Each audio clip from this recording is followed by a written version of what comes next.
भेद ना खुल सका। वो मंजर इंतहाई हैबतनाक था।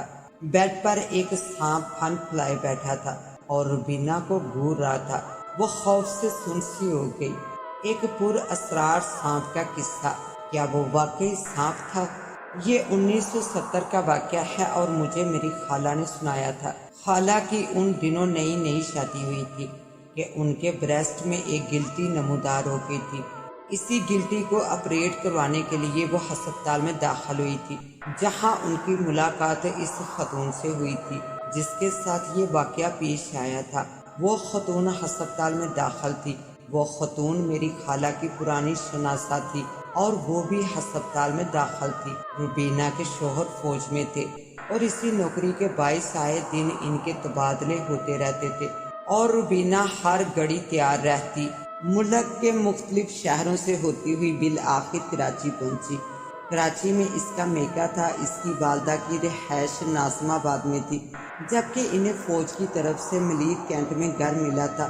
ये उस ज़माने की बात है जब गैस का रोज़मर्रा की ज़िंदगी में इतना अमल दखल नहीं था। मट्टी के चूल्हे होते थे जिनमें लकड़ियां रखकर खाना पकाया जाता था, या स्टोव और मट्टी के तेल की बत्तियों वाले चूल्हे हुआ करते थे। रुबीना और इसके मियाँ को जो घर मिला था वो एक अरसे से किसी के ज़ेरे इस्तेमाल नहीं था। वहाँ और तो कोई मसला नहीं था, मगर चूल्हा चौका नहीं था।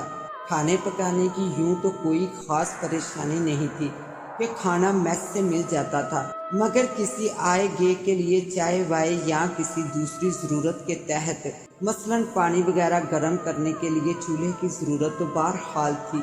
एक रोज़ रुबीना की वालदा अपनी बेटी से मिलने आई तो इसने अपनी इस परेशानी का जिक्र माँ से किया। ये कौन सी बड़ी बात है, लाओ मैं मट्टी का चूल्हा बना दूँ। माँ की बात सुनकर रुबीना खुश हो गई।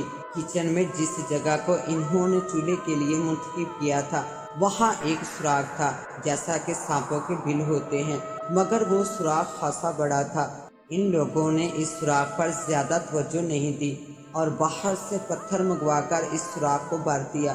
फिर रुबीना की वालदा ने इसके ऊपर चूल्हा बना दिया। यूं रुबीना का मसला हल हो गया। इसकी वालदा बेटी से मिलकर थोड़ी देर बाद चली गई। जिस दिन चूल्हा बनाया गया उस रात रुबीना को एक अजीब सी बेचैनी थी। नींद नहीं आ रही थी। वो रात भर करवटें बदलती रही। रात का जाने कौन सा पहर था कि इसकी आंख लग गई, मगर इसे किसी की आवाज़ सुनाई दी। कोई कह रहा था, तुमने अच्छा नहीं किया हमारा रास्ता बंद कर दिया। इसकी आंख खुली तो वो पूरी तरह पसीने में भीगी हुई थी। ताहम इसने इस बात को ज्यादा अहमियत नहीं दी। इसने सोचा कि वो सुराख ज़हन पर सवार था, सो ख्वाब भी इसीलिए नजर आया। अगले दिन वो मामूल के मुताबिक घर के काम काज में मसरूफ रही। एक दिन इसके मियाँ को किसी पार्टी में जाना था। इसकी तबीयत शाम से खराब थी, लिहाजा इसने जाने से इनकार कर दिया। चुनाचा मियाँ इसे छोड़कर पार्टी में चला गया। वो कमरा बंद करके लेट गई और इसकी आंख लग गई। अभी सोए हुए कुछ ही देर हुई थी कि अजीब से एहसास के ज़ेरे असर इसकी आंख खुल गई तो दहशत के मारे इसकी आंखें खुली की खुली रह गई। वो मंजर इंतहाई हैबतनाक था। इसके मियाँ के बेड पर एक सांप बैठा था। इसका फन इतना बड़ा था कि 50 सांप एक साथ फन फैलाकर बैठ जाएं तो एक इसका फन बने, और इसका जिस्म इतना बड़ा था कि पूरे बेड पर वो छाया हुआ सा था। वो फन उठाए रुबीना को घूर रहा था। कुछ लम्हे तो वो सुनसी हो गई, मगर फिर एकदम से उठी और चीखती चिल्लाती हुई बाहर को भागी। इसकी चीखें सुनकर आसपास के घरों के लोग निकल आए और इससे वजह पूछने लगे। रुबीना के हवास बहाल हुए तो इसने तमाम माजरा बताया। कुछ जीदार लोग लाठियां डंडे लेकर अंदर कमरे में गए और इस सांप पर टूट पड़े और चंद मिनटों में उन्होंने इसे मार डाला। इस सांप में से इतना खून निकला कि यूं लग रहा था कोई गाय वगैरह ज़िबा की गई हो। उससे अगले रोज रुबीना के पेट में शदीद नाकाबिले बर्दाश्त दर्द उठा।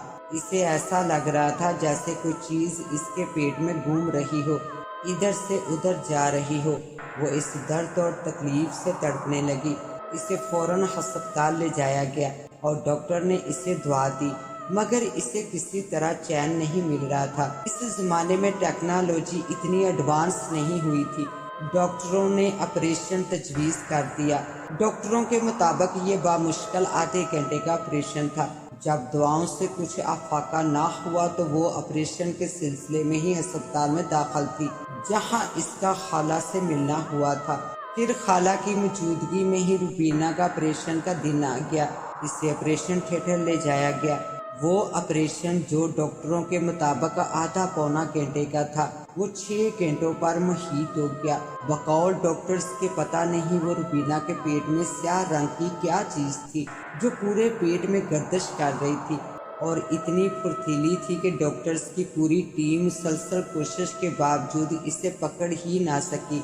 आखिर डॉक्टर्स हार गए और इन्होंने उसी हालत में रुबीना का पेट सी दिया। बाहर आकर डॉक्टर्स ने रुबीना के मियाँ को तमाम हालात बताए। उन्हीं में से एक डॉक्टर ने मशवरा दिया कि ये इंसानी मामला नहीं है, ये कोई और पुरअसरार मामला लगता है, ये सर्जरी से हल नहीं होगा, आप इनका रूहानी इलाज करवाइए। रुबीना के मियाँ ने उसका रूहानी इलाज करवाया। पता नहीं कहाँ कहाँ लेकर फिरे, मगर कोई अमल इस मसले का हल ना निकाल सका। वो जो कुछ भी था बड़ा जोर आवर था। रुबीना से गलती ये हुई कि इसने ना सिर्फ उस मखलूक के ज़ेरे इस्तेमाल रास्ते को बंद कर दिया था, बल्कि उसकी धमकी को भी खातर में ना लाई थी। और सबसे बुरा उसने ये किया कि लोगों के हाथों इस पुरअसरार सांप को मरवा दिया, जो कि सांप के बेस में ना जाने कौन सी मखलूक थी। रुबीना तकलीफ से रोती और माफ़ियाँ मांगती थी, मगर इसे माफ़ी नहीं मिली और इसी तकलीफ में इसका इंतकाल हो गया। मगर ये भेद ना खुल सका कि आखिर वो क्या शय थी जिसने रुबीना को ऐसी कड़ी सजा दी थी। इसके साथ ही अब मुझे दे इजाज़त, मिलते हैं इंशाल्लाह एक न्यू कहानी के साथ। तब तक के लिए अल्लाह निगहबान।